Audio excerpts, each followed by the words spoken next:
बेहतर से बेहतर की तलाश करो, मिल जाए नदी तो समंदर की तलाश करो, टूट जाता है शीशा पत्थर की चोट से, टूट जाए पत्थर ऐसा शीशा तलाश करो। नमस्कार दोस्तों, बीआरडी साइंस पर बहुत बहुत स्वागत है आपका। दोस्तों, आज के इस सेशन में हम डिस्कस करने वाले हैं प्रतिरक्षा तंत्र और टीकाकरण से जुड़े हुए कुछ महत्वपूर्ण प्रश्न। दोस्तों, प्रतिरक्षा तंत्र, इम्यून सिस्टम से संबंधित जितने भी पिछली भर्ती परीक्षाओं में प्रश्न पूछे गए हैं उनको, और जितने भी महत्वपूर्ण प्रश्न बनते हैं उनको एक साथ इस वीडियो के माध्यम से लेकर आया हूँ। तो आप वीडियो की एंड तक बने रहना, और वीडियो कैसा लगे, प्रश्नों का स्तर कैसा लगे, तो आप एक छोटे से प्यारे से कमेंट के माध्यम से जरूर बताना। ओके दोस्तों, करते हैं स्टार्ट। पहला प्रश्न,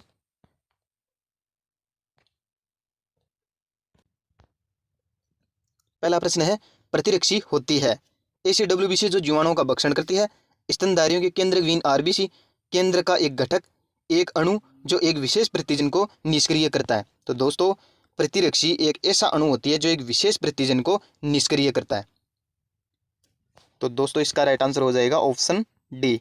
ध्यान रखना, एक अणु जो एक विशेष प्रतिजन को निष्क्रिय करता है। प्रतिजन क्या होता है दोस्तों? एक ऐसा भारी पदार्थ जो हमारे शरीर में प्रवेश करता है और हमारे शरीर को प्रतिरक्षी उत्पादन करने के लिए सक्रिय करता है। ओके दोस्तों, ध्यान रखना।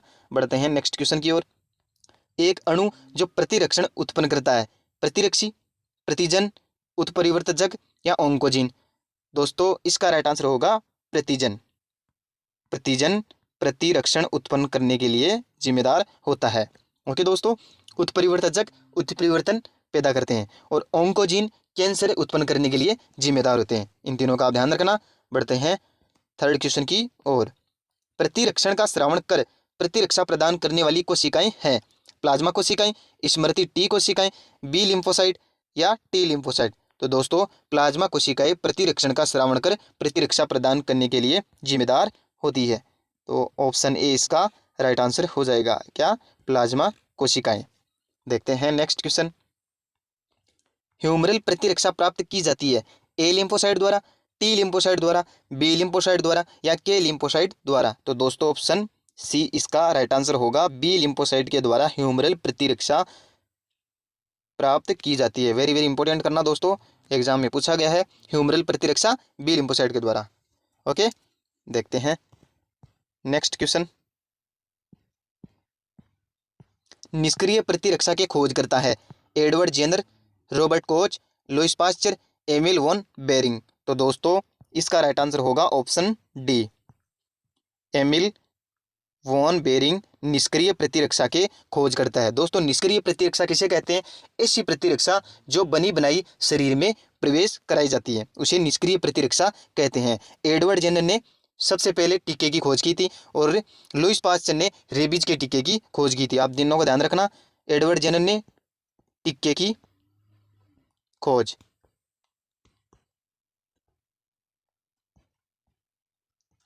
और लुईस पास्चर ने रेबीज के टीके की। ओके दोस्तों, ध्यान रखना इन तीनों को। एमिल वॉन बेरिंग ने निष्क्रिय प्रतिरक्षा की खोज की, लुईस पास्चर ने रेबीज के टीके की, एडवर्ड जेनर ने पूरे टीके की खोज की थी। टीके की सबसे पहले कौन सी डिजीज की? बड़ी माता डिजीज की। तो आप ध्यान रखना। बढ़ते हैं नेक्स्ट क्वेश्चन की ओर। प्रतिरक्षी होते हैं प्रोटीन, वसा, लाइपोप्रोटीन या शर्करा। तो दोस्तों, प्रतिरक्षी होते हैं प्रोटीन्स। क्या होते हैं? प्रतिरक्षी प्रोटीन्स होते हैं। तो आप ध्यान रखना। देखते हैं नेक्स्ट क्वेश्चन। कई बार पूछ लिया जाता है सिंपल रूप में भी।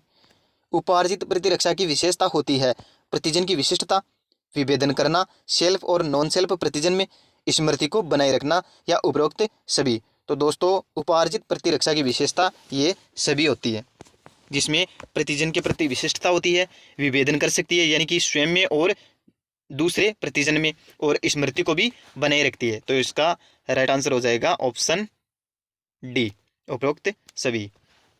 देखते हैं नेक्स्ट क्वेश्चन।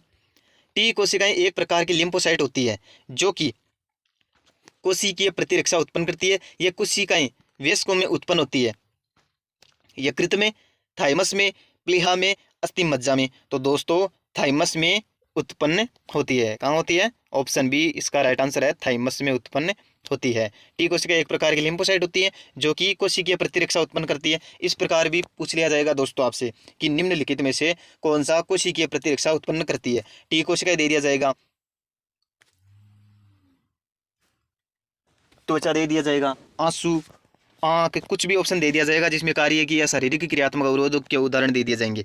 तो आपको टी कोशिकाओं के लिए कोशिकीय प्रतिरक्षा उत्पन्न करती है और वयस्कों में थाइमस के द्वारा उत्पन्न होती है और भ्रूण में यकृत के द्वारा उत्पन्न होती है, यकृत में उत्पन्न होती है। बढ़ते हैं नेक्स्ट क्वेश्चन की ओर। भ्रूण में लिम्फोसाइट्स का उत्पत्ति स्थल है प्लीहा, यकृत, लाल अस्थि मज्जा या उपरोक्त सभी। तो दोस्तों हमने अभी अभी डिस्कस किया है कि भ्रूण में लिम्फोसाइट्स का उत्पत्ति स्थल होता है यकृत। क्या होता है दोस्तों? यकृत। तो आप ध्यान रखना। देखते हैं नेक्स्ट क्वेश्चन। हमारे शरीर की प्रतिरक्षा की प्रथम पंक्ति है फेफड़े, त्वचा, श्वसन तंत्र, ए और बी दोनों। तो दोस्तों ए, सॉरी दोस्तों, इसका राइट आंसर होगा इसमें ए की जगह ऑप्शन सी और बी, बी और सी दोनों इसके राइट आंसर है। त्वचा और श्वसन तंत्र प्रथम पंक्ति होती है प्रतिरक्षा की, है ना दोस्तों। त्वचा के द्वारा पसीने और श्लेष्मा ग्रंथियों के द्वारा श्लेष्मा का श्रवण किया जाता है। इसी के द्वारा हमें जैसे कि शरीर क्रियात्मक अवरोधक के रूप में कार्य करता है प्रतिरक्षा का। और श्वसन तंत्र डायरेक्ट जब हम श्वसन क्रिया करते हैं तो अंदर गैस से जाती है, तो एक तरीके से प्रथम पंक्ति के रूप में भी जाना जाता है। फेफड़े द्वितीय पंक्ति के रूप में जाना जाएगा। तो प्रतिरक्षा की प्रथम पंक्ति होगी त्वचा और श्वसन तंत्र। त्वचा और श्वसन तंत्र डायरेक्ट वायुमंडल से कनेक्ट रहते हैं, तो इस प्रकार से आप, तो ऑप्शन बी और सी दोनों सही है। देखते हैं नेक्स्ट क्वेश्चन। यदि नवजात शिशु में शल्य क्रिया द्वारा थाइमस निकाल दिया जाए तो क्या उत्पन्न नहीं होंगे? मोनोसाइट्स, बेसोफिल, टी लिम्फोसाइट या बी लिम्फोसाइट? तो दोस्तों थाइमस के द्वारा टी लिम्फोसाइट का उत्पादन किया जाता है। ऑप्शन सी इसका राइट आंसर होगा। टी लिम्फोसाइट उत्पादित नहीं होंगे। थाइमस ग्रंथि को बाल्यावस्था ग्रंथि कहते हैं दोस्तों। यदि नवजात शिशु में शल्य क्रिया द्वारा थाइमस ग्रंथि को ही निकाल दिया जाएगा तो टी लिम्फोसाइट उत्पन्न नहीं होंगे और प्रतिरक्षी या रोग प्रतिरोधक क्षमता बिल्कुल नहीं होगी। देखते हैं नेक्स्ट। जोसेफ लिस्टर का संबंध है। जोसेफ लिस्टर एक ऐसे वैज्ञानिक थे जिन्होंने एंटीसेप्टिक सर्जरी के माध्यम से जाना जाता है। एंटीसेप्टिक सर्जरी के माध्यम से जोसेफ लिस्टर को जाना जाता है दोस्तों। ऑप्शन सी इसका राइट आंसर होगा, एंटीसेप्टिक सर्जरी। ध्यान रखना। देखते हैं नेक्स्ट क्वेश्चन। शरीर में कितने प्रकार के इम्यूनोग्लोबिन पाए जाते हैं? 2, 3, 4 या 5? तो दोस्तों 5 प्रकार के इम्यूनोग्लोबिन पाए जाते हैं। पहला है IgA, दूसरा है IgD, तीसरा है IgE, चौथा है IgG, पांचवा हो गया IgM। इन पांचों को आप ध्यान रखना। 5 प्रकार की इम्यूनोग्लोबिन्स शरीर में पाई जाती है। देखते हैं नेक्स्ट क्वेश्चन। निम्न में से कौन सी शरीर की अविशिष्ट सुरक्षा प्रणाली है? टी कोशिकाएं, बी कोशिकाएं, फेगोसाइट्स या मूल कोशिकाएं? तो दोस्तों शरीर की अविशिष्ट सुरक्षा प्रणाली होती है फेगोसाइट्स। ओके दोस्तों ध्यान रखना। देखते हैं नेक्स्ट क्वेश्चन। सर्प काटने पर सर्पों के एंटीवेनम का इंजेक्शन लगाना है। निष्क्रिय प्रतिरक्षा, सक्रिय प्रतिरक्षा, प्राकृतिक प्रतिरक्षा या कोई प्रतिरक्षा नहीं? तो दोस्तों सर्प काटने पर सर्प के एंटीवेनम का इंजेक्शन यानी कि बनी बनाई प्रतिरक्षी हमारे शरीर में प्रवेश कराई जाती है। तो बनी बनाई प्रतिरक्षी किस में? निष्क्रिय प्रतिरक्षा में। तो इसका राइट आंसर होगा निष्क्रिय प्रतिरक्षा। और सक्रिय प्रतिरक्षा जो कि किसी प्रतिजन के हमारे शरीर में प्रवेश करने पर शरीर अपने आप उसे बनाता है, तो इसे सक्रिय प्रतिरक्षा कहते हैं। ध्यान रखना दोस्तों। तो सर्प के काटने पर सर्पों के एंटीवेनम का इंजेक्शन निष्क्रिय प्रतिरक्षा का उदाहरण है। इंपॉर्टेंट प्रश्न है दोस्तों, ध्यान रखना। प्रतिरक्षा उत्पादन में संबंधित अंतःस्रावी ग्रंथि कौन सी है? पैराथायराइड, थाइमस, अधिवृक्क या थायराइड? तो दोस्तों थाइमस ग्रंथि अंतःस्रावी ग्रंथि है जो कि प्रतिरक्षा उत्पादन में सहायक होती है। टी लिम्फोसाइट्स का उत्पादन करती है। टी लिम्फोसाइट्स में टी का अर्थ होता है थाइमस। ओके दोस्तों ध्यान रखना। ऑप्शन बी इसका राइट आंसर हो जाएगा। बढ़ते हैं नेक्स्ट क्वेश्चन की ओर। प्राथमिक प्रतिरक्षा अनुक्रिया में कौन सी प्रतिरक्षी का निर्माण होता है? IgA, IgE, IgG या IgM? तो दोस्तों IgM इसका राइट आंसर होगा। प्राथमिक प्रतिरक्षा अनुक्रिया में IgM प्रकार की प्रतिरक्षी का निर्माण होता है। दोस्तों IgA प्रसव के दौरान दुग्ध श्रवण में यानी कि प्रथम बार जो दुग्ध उत्पादित होता है ना मादा के द्वारा, उसमें कोलेस्ट्रॉल उपस्थित होता है। उस कोलेस्ट्रम में IgA प्रकार की प्रतिरक्षी होती है, जो कि नवजात शिशु के लिए बहुत ज़्यादा लाभदायक होती है। ओके दोस्तों, ध्यान रखना। देखते हैं नेक्स्ट क्वेश्चन। सक्रिय प्रतिरक्षा का अर्थ क्या होता है? रोग के पश्चात उत्पन्न प्रतिरोध, रोग के पूर्व उत्पन्न प्रतिरोध, या हृदय गति दर में प्रतिरोध, या रुधिर मात्रा में वृद्धि। तो दोस्तों, रोग होने के पश्चात उत्पन्न होने वाला प्रतिरोध सक्रिय प्रतिरक्षा का अर्थ माना जाता है। ऑप्शन ए इसका राइट आंसर होगा। रोग के पश्चात उत्पन्न प्रतिरोध सक्रिय प्रतिरक्षा का अर्थ होता है। देखते हैं नेक्स्ट क्वेश्चन। सारे प्रश्न अति महत्वपूर्ण है दोस्तों, तो आप वीडियो के अंत तक पूरे प्रश्नों को ध्यान से समझना और अपने दोस्तों के साथ ज़्यादा से ज़्यादा शेयर करना। कमेंट के माध्यम से ज़रूर बताना दोस्तों वीडियो कैसा लगा, प्रश्नों का स्तर कैसा लगा। देखते हैं नेक्स्ट। कोलेस्ट्रम में प्रचुर मात्रा में पाई जाने वाली इम्यूनोग्लोबिन कौन सी होती है? IgE, IgA, IgG या IgM। तो दोस्तों, अभी हमने डिस्कस किया है IgA कोलेस्ट्रम में पाई जाने वाली इम्यूनोग्लोबिन होती है। वेरी वेरी इंपॉर्टेंट करना दोस्तों इस प्रश्न को। और IgE एलर्जी अभिक्रिया के दौरान काम में आने वाली प्रतिरक्षी होती है। इन दोनों को वेरी इंपॉर्टेंट कर लेना, कई बार पूछा गया एग्जाम में, ये प्रश्न बहुत बार पूछा गया एग्जाम में, तो आप इसे इंपॉर्टेंट करना और ध्यान रखना। कोलेस्ट्रम में IgA। ओके दोस्तों, देखते हैं नेक्स्ट क्वेश्चन। अल्फा इंटरफेरोन है प्रतिरक्षा तंत्र को सक्रिय करते हैं, ट्यूमर को नष्ट करने में सहायता करते हैं, ए और बी दोनों, या उपरोक्त में से कोई नहीं। तो दोस्तों, अल्फा इंटरफेरोन प्रतिरक्षा तंत्र को सक्रिय करते हैं और ट्यूमर को नष्ट करने में भी सहायता करते हैं। दोस्तों, इंटरफेरोन क्या होते हैं? वायरस से संक्रमित कोशिकाओं के द्वारा कुछ ऐसे पदार्थों का स्रावण किया जाता है जो कि उस वायरस से लड़ने में, सुरक्षा प्रदान करने में सहायता करते हैं, तो इसे इंटरफेरोन कहा जाता है। तो इंटरफेरोन क्या कार्य करते हैं? प्रतिरक्षा तंत्र को सक्रिय करते हैं एक तरह से, और ट्यूमर को नष्ट करने में भी सहायता करते हैं। तो आप ध्यान रखना, ए और बी इसका राइट आंसर हो जाएगा, ऑप्शन सी। बढ़ते हैं नेक्स्ट क्वेश्चन की ओर। शरीर में रोगों से लड़ने की क्षमता को क्या कहा जाता है? भेद्यता, संवेदनशीलता, चिड़चिड़ापन, या रोग प्रतिरोधक शक्ति। तो दोस्तों, रोग प्रतिरोधक शक्ति कहा जाता है। देखते हैं नेक्स्ट क्वेश्चन। मुख्य अवरोध जो रोग उत्पन्न करने वाले जीव का हमारे शरीर में प्रवेश रोक देता है वह होता है त्वचा, लार, इंटरफेरोन, या लिम्फोसाइट्स। दोस्तों, मुख्य अवरोध होती है त्वचा, जो कि हमारे रोग उत्पन्न करने वाले जीवों को, जैसे कि वायरस, जीवाणु, कवकों को हमारे शरीर में प्रवेश करने से ही रोक देती है। त्वचा किस रूप से? जैसे कि पसीने के द्वारा, कुछ लार ग्रंथियों के माध्यम से, श्लेष्मा, एपिथेलियम, जनन मार्ग में मान लीजिए, आदि के द्वारा रोगों को हमारे शरीर में प्रवेश करने से रोक देती है। तो इसका राइट आंसर होगा ए, त्वचा। बढ़ते हैं नेक्स्ट क्वेश्चन की ओर। अविशिष्ट पोषक प्रतिरक्षण जो एक प्रतिजन के सामने आने पर उसके लिए पहले ही उपस्थित रहता है कहलाता है अर्जित प्रतिरक्षा, निष्क्रिय प्रतिरक्षा, सक्रिय प्रतिरक्षा, या जन्मजात प्रतिरक्षा। तो दोस्तों, इसका राइट आंसर होगा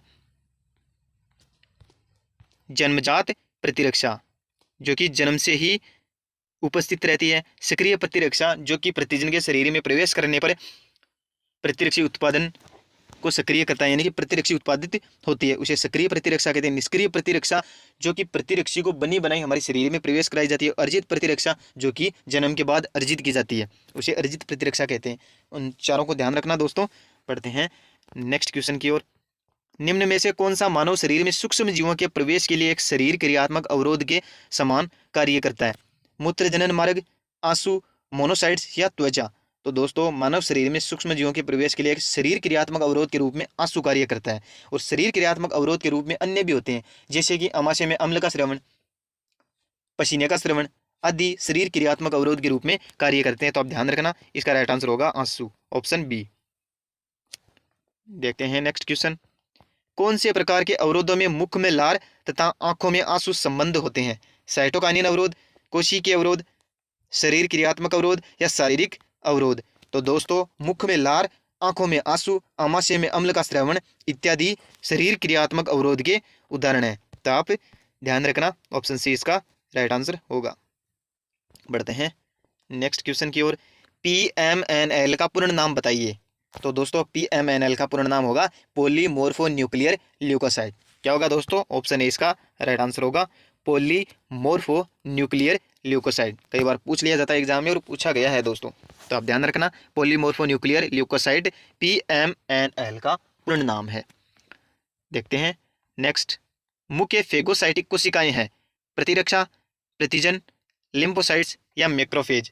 तो दोस्तों मैक्रोफेज मुख्य फेगोसाइटिक कोशिकाएं होती है जो कि कठोर कणों को या कठोर अणुओं को ग्रहण करके फेगोसाइटिक क्रिया के द्वारा फेगोसाइटिस। मैक्रोफेजेस कोशिकाएं दोस्तों कठोर अणुओं को या कठोर कणों को फेगोसाइटोसिस क्रिया के द्वारा भक्षण करती है। तो इसका राइट आंसर होगा ऑप्शन डी, मैक्रोफेज मुख्य फेगोसाइटिक कोशिकाएं होती है। बढ़ते हैं नेक्स्ट क्वेश्चन की ओर।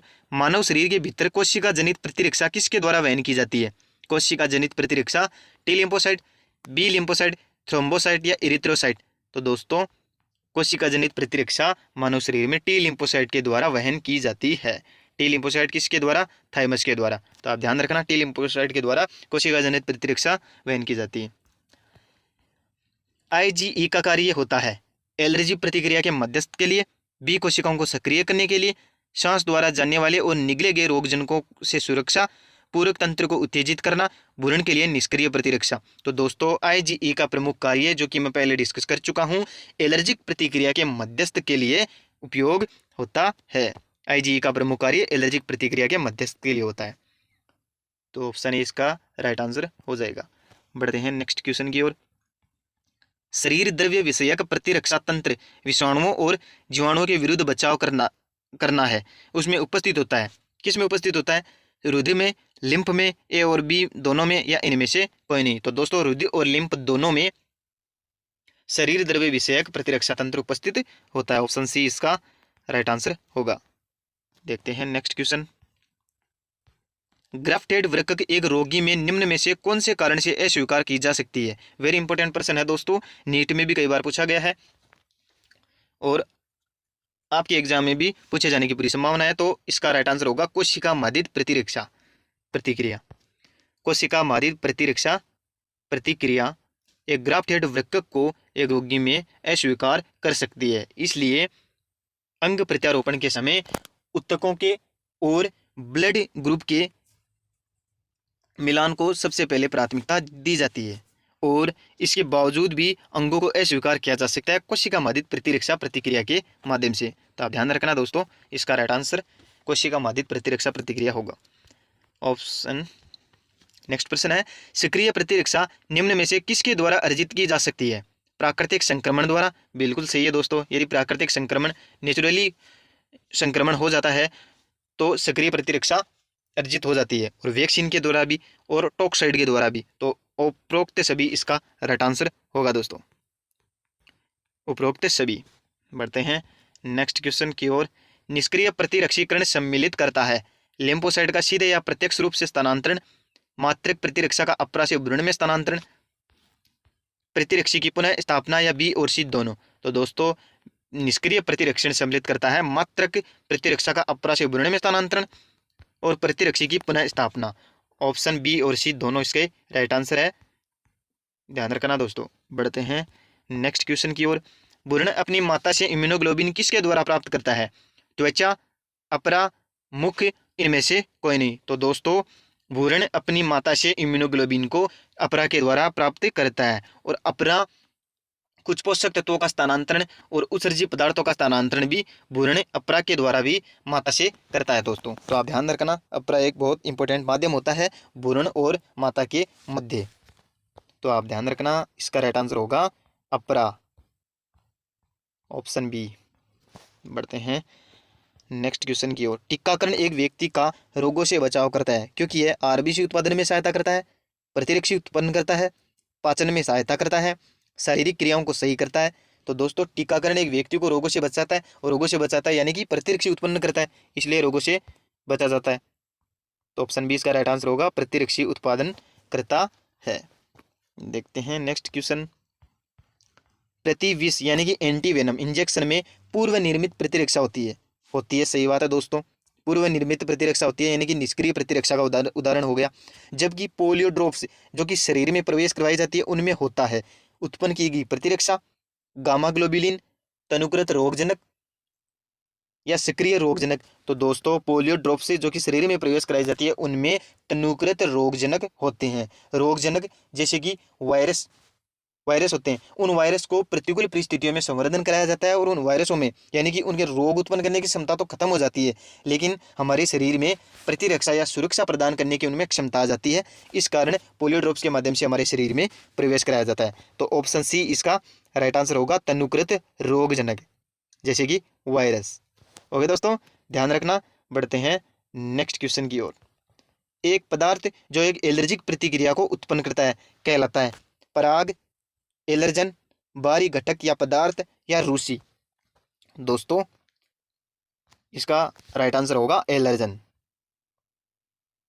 एलर्जन एलर्जन के उदाहरण जैसे कि परागकण हो गए, धूल यानी कि जंतुओं की रूसी हो गई, बाहरी घटक अदर भी मान सकते हैं जैसे कि लिपस्टिक वगैरह भी हो गई, एलर्जन के कारण होते हैं। और एलर्जन एक असंक्रामक होता है।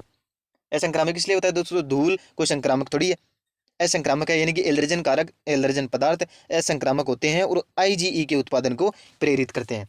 तो इसका राइट आंसर होगा एलर्जन, एक पदार्थ जो एलर्जिक प्रक्रिया को उत्पन्न करता है, एलर्जन हो गया। देखते हैं नेक्स्ट क्वेश्चन। एलर्जी के दौरान हिस्टामिन का स्रावन करने वाली कोशिका है वृहत बक्षाणु, प्लाज्मा कोशिका, फाइब्रोब्लास्ट या मास्ट कोशिका। तो दोस्तों एलर्जी के दौरान हिस्टामिन का स्रावन करती है मास्ट कोशिका। ऑप्शन डी इसका राइट आंसर हो जाएगा। देखते हैं नेक्स्ट। एलर्जन का सामान्य उदाहरण है धूल, परागकण, जंतुओं की रूसी या उपरोक्त सभी। जंतुओं की रूसी का तात्पर्य दोस्तों जंतुओं के जो बाहरी त्वचा के रोम होते हैं वो, और नाखून वगैरह इत्यादि हो जाते हैं दोस्तों। तो आप ध्यान रखना, जंतुओं की रूसी, परागकण, धूल, लिपस्टिक, अदर बाहरी पदार्थ आदि एलर्जन का कारण बनते हैं। उपरोक्त से सभी इसका राइट आंसर हो जाएगा दोस्तों, ध्यान रखना। बढ़ते हैं नेक्स्ट क्वेश्चन की ओर। अस्थमा निम्न में से किसके लिए उत्तरदायी हो सकता है? श्वास नली जलन या सूजन, श्वास नली में जलन या सूजन के लिए, फेफड़ों में मास्ट कोशिकाओं की एलर्जिक प्रतिक्रिया के लिए, फेफड़ों में द्रव्य का संचयन या फेफड़ों का बैक्टीरियल संक्रमण। दोस्तों ये प्रश्न नीट में कई बार पूछा गया है और कई भर्ती परीक्षाओं में ये प्रश्न पूछा गया, इंपॉर्टेंट है अस्थमा के लिए, कि इसका राइट आंसर होगा फेफड़ों में मास्ट कोशिकाओं की एलर्जिक प्रतिक्रिया को क्या कहते हैं। इसलिए इस कारण भी पूछा जाता है, और फेफड़ों में मास्ट कोशिकाओं की एलर्जिक प्रतिक्रिया अस्थमा का कारण बनती है। तो आप ध्यान रखना। बढ़ते हैं नेक्स्ट क्वेश्चन की ओर। निम्नलिखित में से कौन सी एक स्वतः प्रतिरक्षी बीमारी है? र्यूमेटॉइड गठिया, एड्स, माइस्थेनिया ग्रेविस या स्वाइन फ्लू। तो दोस्तों र्यूमेटॉइड गठिया एक स्वतः प्रतिरक्षी बीमारी है। ओके दोस्तों, स्वतः प्रतिरक्षी बीमारी, दोस्तों स्वतः प्रतिरक्षा बीमारी हो जाए र्यूमेटॉइड गठिया। तो इसका राइट आंसर होगा ऑप्शन ए। बढ़ते हैं नेक्स्ट क्वेश्चन की ओर। एड्स का आपको पता ही है दोस्तों, HIV वायरस के कारण होता है, ह्यूमन इम्यूनो डिफिशियंसी वायरस के कारण। ओके, देखते हैं नेक्स्ट क्वेश्चन। निम्नलिखित में से कौन सा प्राथमिक लसिकाभ अंग है? अस्थिमज्जा, थाइमस, ए और बी दोनों, या थाइमस का थायराइड। तो दोस्तों अस्थिमज्जा और थाइमस दोनों प्राथमिक लसिकाभ अंग है। वेरी वेरी इंपॉर्टेंट करना दोस्तों, इस रूप में पूछा जाता है कि निम्नलिखित में से कौन सा प्राथमिक लसिकाभ है, तो कौन सा? अस्थिमज्जा और थाइमस, ये दोनों इसके राइट आंसर होंगे, ध्यान रखना। देखते हैं नेक्स्ट क्वेश्चन। जब अंग प्रत्यारोपण किया जाता है तो उत्पन्न होने वाली लिम्फोसाइट होती है। यदि अंगों का प्रत्यारोपण होता है तो दोस्तों बी कोशिकाएं या बी लिम्फोसाइट्स उत्पन्न होती है, ध्यान रखना दोस्तों। बी लिम्फोसाइट या बी कोशिकाएं उत्पन्न होती है। न्यूट्रोफिल्स और बेसोफिल्स WBC कोशिकाएं होती है दोस्तों, और WBC की टोटल कोशिकाओं की न्यूट्रोफिल्स 65% होती है, ध्यान रखना दोस्तों। न्यूट्रोफिल्स और बेसोफिल्स क्षारीय प्रकृति की होती है, न्यूट्रोफिल्स उदासीन प्रकृति की होती है। बढ़ते हैं नेक्स्ट क्वेश्चन। WBC कोशिकाएं न्यूट्रोफिल्स और बेसोफिल, और T कोशिकाएं थाइमस के द्वारा, बी कोशिकाएं उत्पन्न होती है अंग प्रत्यारोपण के दौरान। तो आप चारों को ध्यान रखना। देखते हैं नेक्स्ट क्वेश्चन। कॉर्निया प्रत्यारोपण में अत्यधिक सफलता का कारण है? कॉर्निया के साथ रुधिर संवहनी तंत्र और प्रतिरक्षा तंत्र संबंधित नहीं होते। यही ऑप्शन सही हो गया दोस्तों इसका, कि कॉर्निया प्रत्यारोपण में अत्यधिक सफलता का कारण होता है क्योंकि कॉर्निया के साथ रुधिर यानी कि रक्त संवहनी तंत्र और प्रतिरक्षा तंत्र संबंधित नहीं होते हैं। ये इसका वेरी इंपॉर्टेंट फैक्टर है दोस्तों, जो कि इसे सफल बनाता है। बढ़ते हैं नेक्स्ट क्वेश्चन की ओर। वृक्क प्रत्यारोपण के दौरान उत्तक और रुधिर वर्ग को मिलाया जाता है, उसके बाद भी शरीर द्वारा अंग को त्याग दिया जाता है। इसके बचाव हेतु इसका उपयोग किया जाता है। इम्यूनोसप्रेसेंट, प्रति एलर्जन, प्रतिजैविक, कैल्शियम ऑक्जिलेट। तो दोस्तों वृक्क प्रत्यारोपण के दौरान उत्तक और रुधिर वर्ग को मिलाने के बाद भी शरीर द्वारा इस अंग को त्यागा जाता है। तो इस त्याग से बचने के लिए इम्यूनोसप्रेसेंट का इम्यूनोसप्रेसेंट का प्रयोग किया जाता है। ध्यान रखना, ऑप्शन ए इम्यूनोसप्रेसेंट। बढ़ते हैं नेक्स्ट क्वेश्चन की ओर। द्वितीयक लसिकाभ अंग है प्लीहा, टॉन्सिल, ए और बी या इनमें से कोई नहीं। तो दोस्तों प्राथमिक लसिकाभ जो कि मैंने पहले डिस्कस करवा चुका हूं, और द्वितीयक लसिकाभ अंग हो गए प्लीहा और टॉन्सिल। क्या हो गए? प्लीहा और टॉन्सिल, यानी सी, ए और बी दोनों। प्लीहा को आरबीसी का कब्रिस्तान कहा जाता है दोस्तों। किसे कहा जाता है? प्लीहा को। कई बार पूछा गया एग्जाम में, आरबीसी का कब्रिस्तान।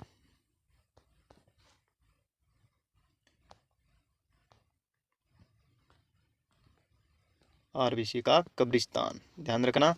बढ़ते हैं नेक्स्ट क्वेश्चन की ओर। शल्य चिकित्सा द्वारा एक नवजात के थाइमस का हटाया जाना किसके उत्पादन की असफलता को परिणामित करेगा? टी कोशिकाएं, बी कोशिकाएं, न्यूट्रोफिल्स या बेसोफिल। दोस्तों शल्य चिकित्सा द्वारा एक नवजात के थाइमस को हटाया जाना टी कोशिकाओं के उत्पादन की असफलता को परिणामित करता है। ध्यान रखना, ये नीट में पूछा गया क्वेश्चन है। डायरेक्ट रूप से थाइमस के द्वारा टी कोशिकाओं का उत्पादन होता है। देखते हैं नेक्स्ट क्वेश्चन। टीके तैयार किए जाते हैं प्रतिरक्षित विटामिन से, रुधिर से, सीरम से या प्लाज्मा से। दोस्तों टीके तैयार किए जाते हैं परिरक्षित सीरम से। किसे? परिरक्षित सीरम से टीके तैयार किए जाते हैं। बढ़ते हैं नेक्स्ट क्वेश्चन की ओर। टीके की खोज किसके द्वारा की गई थी? एडवर्ड जेनर, बेरिंग, ल्यूवेनहॉक या कुहेन। दोस्तों टीके की खोज सबसे पहले की गई थी एडवर्ड जेनर के द्वारा। और सबसे पहले कौन सी डिजीज का टीका बनाया गया था? बड़ी माता रोग का। कौन सा दोस्तों? बड़ी माता रोग। बड़ी माता रोग, ध्यान रखना। बड़ी माता रोग के लिए सबसे पहले टीका तैयार किया गया था, और किसके द्वारा तैयार किया गया था? एडवर्ड जेनर के द्वारा। इन दो प्रश्नों को ध्यान रखना दोस्तों, वेरी इंपॉर्टेंट है, पूछा जा सकता है एग्जाम में। नेक्स्ट है डीपीटी वैक्सीन। डीपीटी वैक्सीन किसके लिए दिया जाता है? टिटेनस पोलियो प्ले के लिए, डिप्थीरिया कुकर खांसी या लेप्रोसी के लिए, डिप्थीरिया न्यूमोनिया या टिटेनस के लिए, डिप्थीरिया कुकर खांसी और टिटेनस के लिए। तो दोस्तों इसका राइट आंसर होगा डिप्थीरिया कुकर खांसी और टिटेनस के लिए डीपीटी वैक्सीन दिया जाता है। वेरी इंपॉर्टेंट करना दोस्तों, वेरी वेरी इंपॉर्टेंट, पूछा जा सकता है एग्जाम में। बढ़ते हैं नेक्स्ट क्वेश्चन की ओर। डीपीटी वैक्सीन डिप्थीरिया कुकर खांसी और टिटेनस के लिए। देखते हैं नेक्स्ट। यदि एक व्यक्ति के पांव में जंग लगी हुई कील चुभ जाती है तो डॉक्टर द्वारा लगाया जाने वाला इंजेक्शन होगा एटीएस, बीसीजी, ओपीवी या इनमें से कोई नहीं। दोस्तों यदि एक व्यक्ति के पांव में जंग लगी हुई कील चुभ जाती है तो सबसे पहले उसमें टिटेनस होने की पूरी संभावना होती है, और टिटेनस के लिए उसे एटीएस का इंजेक्शन दिया जाता है। किसका? एटीएस का, एंटी टिटेनस वैक्सीन। और बीसीजी की फुल फॉर्म यानी कि बीसीजी का पूरा नाम होता है बेसिलस क्लेमेट ग्यूरिन। क्या होता है दोस्तों?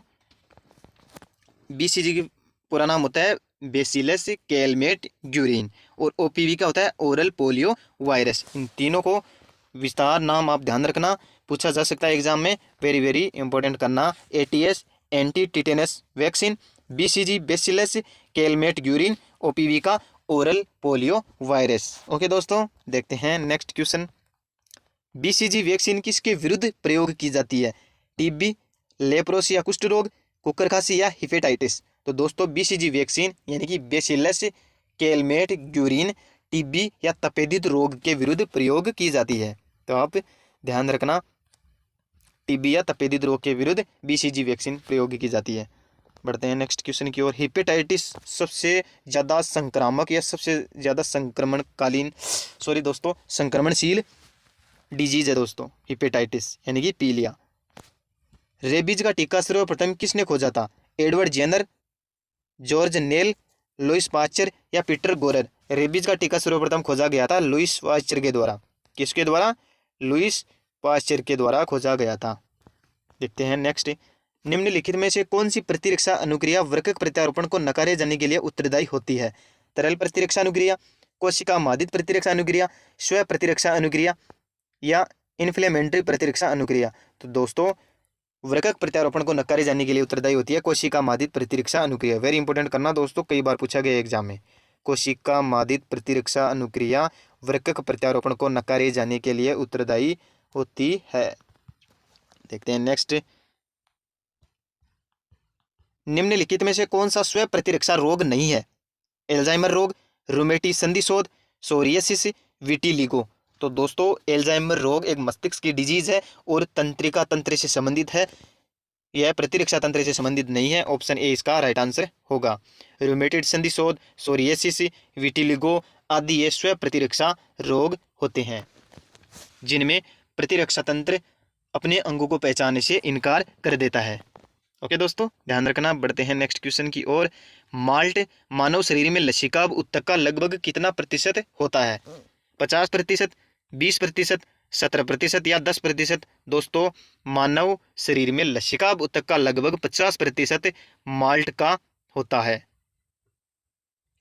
ओके दोस्तों, म्यूकोसल एसोसिएटेड लसिकाब टिश्यू। देखते हैं नेक्स्ट। यदि आप किसी व्यक्ति में प्रतिरक्षियों की गंभीर कमी का अनुमान लगा रहे हैं तो आप पुष्टि के लिए निम्नलिखित में से किससे प्रमाण प्राप्त करेंगे? सीरम एल्ब्यूमिन से, हीमोसाइट से, सीरम ग्लोबुलिन से या प्लाज्मा में फाइब्रिनोजन से? दोस्तों सीरम ग्लोबुलिन से इसका प्रमाण प्राप्त किया जाता है। किसे? सीरम ग्लोबुलिन से। देखते हैं नेक्स्ट। निम्नलिखित में से कौन सा एक मानव शरीर में सूक्ष्म जीवों के प्रवेश में एक कार्य की रोधक का कार्य करता है? जनन मूत्र मार्ग की एपिथेलियम, आंसू, मोनोसाइट्स या त्वचा? तो दोस्तों आंसू कार्य के रोधक का कार्य करती है। आंसू, लार, पसीना इत्यादि। बढ़ते हैं नेक्स्ट क्वेश्चन की ओर। एंटी हिस्टामिन तथा स्टेरॉइडों के उपयोग से किस चीज में शीघ्र आराम पहुंचता है? सिर दर्द, एलर्जी, चक्कर आना या खांसी? दोस्तों एलर्जी में इन दोनों के उपयोग से आराम पहुंचता है। एंटी हिस्टामिन और स्टेरॉइड के उपयोग से एलर्जी में शीघ्र आराम पहुंचता है। देखते हैं नेक्स्ट क्वेश्चन। हमारे पसीने, लार तथा आंसुओं में पाया जाने वाला लाइसोजाइम किसका विनाश करता है? वेरी इंपॉर्टेंट करना दोस्तों, पूछा गया एग्जाम में। ये लाइसोजाइम प्रेजेंट होता है जो कि कुछ प्रकार के जीवाणुओं का विनाश करने के लिए जिम्मेदार होता है। पसीने में, लार में और आंसुओं में लाइसोजाइम पाया जाता है जो कुछ प्रकार के जीवाणुओं का विनाश करने में सहायक होता है। देखते हैं नेक्स्ट क्वेश्चन। हमारे शरीर में प्रतिरक्षी किसके सम्मिश्रण होते हैं? लाइपोप्रोटीन्स के, स्टेरॉइड के, प्रोस्टाग्लैंडिन्स के या ग्लाइकोप्रोटीन के? तो दोस्तों ग्लाइकोप्रोटीन के एंटीबॉडीज यानी ग्लाइकोप्रोटीन के सम्मिश्रण एंटीबॉडी या प्रतिरक्षी होते हैं। देखते हैं नेक्स्ट क्वेश्चन। एक अल्पकालीन प्रतिरक्षा को क्या कहते हैं जो अपरा को पार करते हुए मां से गर्भस्थ शिशु में पहुंचती है या मां के दूध के माध्यम से शिशु में पहुंचती है? सक्रिय प्रतिरक्षा, निष्क्रिय प्रतिरक्षा या कोशिकीय प्रतिरक्षा या सहज अविशिष्ट प्रतिरक्षा? तो दोस्तों शिशु में पहुंचती है, मां के दूध के माध्यम से शिशु में पहुंचती है तो निष्क्रिय प्रतिरक्षा होगी, क्योंकि दूसरे यानी कि शरीर से बाहर बनी हुई है, शिशु के शरीर से बाहर बनकर दूध के माध्यम से शिशु के शरीर में प्रवेश कर रही है तो निष्क्रिय प्रतिरक्षा हो गई। तो इसका राइट आंसर होगा निष्क्रिय प्रतिरक्षा। बढ़ते हैं नेक्स्ट क्वेश्चन की ओर। इंटरफेरोन्स किससे संश्लेषित किए जाते हैं? माइकोप्लाज्मा, कवक, जीवाणु, वायरस? तो दोस्तों इंटरफेरोन्स वायरस के द्वारा संश्लेषित किए जाते हैं। दोस्तों यदि हमारे शरीर की कोशिकाएं वायरस से संक्रमित है तो वायरस से संक्रमित कोशिकाओं के द्वारा ऐसे पदार्थों का श्रवण किया जाता है जो कि उस वायरस से लड़ने में, उस वायरस से सुरक्षा प्रदान करने में हमारी सहायता करते हैं, उन्हें इंटरफेरोन्स कहा जाता है। तो इसका राइट आंसर होगा ऑप्शन डी। आज के लिए इतना ही दोस्तों। वीडियो कैसा लगा, प्रश्नों का स्तर कैसा लगा, कमेंट करके जरूर बताना दोस्तों, और अपने दोस्तों के साथ ज़्यादा से ज़्यादा इसे शेयर करना। और भी अति महत्वपूर्ण साइंस से जुड़े हुए टॉपिक्स पर प्रश्नों की श्रृंखला आपको देखनी है तो मेरे चैनल पर विजिट करना, और वहां से सारे अति महत्वपूर्ण प्रश्नोत्तरी करा रखी है मैंने, और आगे भी ये कंटिन्यू ये श्रृंखला जारी रहेगी। तो आप चैनल को सब्सक्राइब कर लेना और बेल आइकन को जरूर प्रेस कर लेना ताकि नोटिफिकेशन आप तक सबसे पहले पहुंच जाए। दोस्तों टॉपिक वाइज महत्वपूर्ण प्रश्नों की श्रृंखला यानी कि इतने सारे टॉपिक्स पर प्रश्न केवल बीआरडी साइंस पर मिलेंगे दोस्तों। एक टॉपिक के इतने सारे प्रश्न अदर चैनल पर आपको कहीं नहीं देखने को मिलेंगे, इतने सारे प्रश्न केवल बीआरडी साइंस पर मिलेंगे। तो ज़्यादा से ज़्यादा अपने दोस्तों के साथ इसे शेयर करें। धन्यवाद। जय हिंद, जय भारत।